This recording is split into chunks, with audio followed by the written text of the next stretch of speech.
আজি আমি চাম জিএছৰ এটা প্ৰিভিয়াছ ইয়াৰ কুৱেশ্যন। এই কুৱেশ্যনটো বিভিন্ন এক্সামত বহুবাৰ সুধিছে। বহী কলম লৈ আহক আৰু বহীত নোট কৰি লিখি থৈ দিয়ক, পাছত ৰিভিজনত কামত আহিব।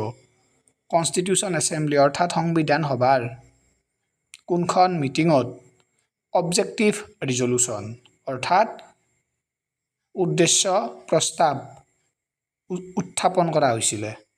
কোনখন মিটিঙত? আচ্ছা, অবজেক্টিভ ৰিজলিউশ্যন কোনে উপস্থাপন কৰিছিলে? জৱাহৰলাল নেহৰু উপস্থাপন কৰিছিলে। কোনখন মিটিঙত উপস্থাপন কৰিছিলে? ইম্পৰ্টেণ্ট, উদ্দেশ্য প্ৰস্তাৱ। অ'কে,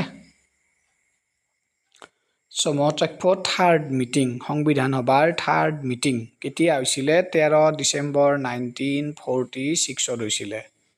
অ'কে, 13 ডিচেম্বৰ 1946 কনষ্টিটিউশ্যন সভাৰ থাৰ্ড মিটিং হৈছিলে আৰু এই থাৰ্ড মিটিঙত কি কৰা হৈছিলে? অবজেক্টিভ ৰিজলিউশ্যন উত্থাপন কৰা হৈছিলে। এতিয়া আপোনালোকে কমেণ্ট কৰক, অবজেক্টিভ ৰিজলিউশ্যন মানে কি বুজি পায় আপোনালোকে? অ'কে, এইখিনি নোট কৰি লিখি থৈ দিব।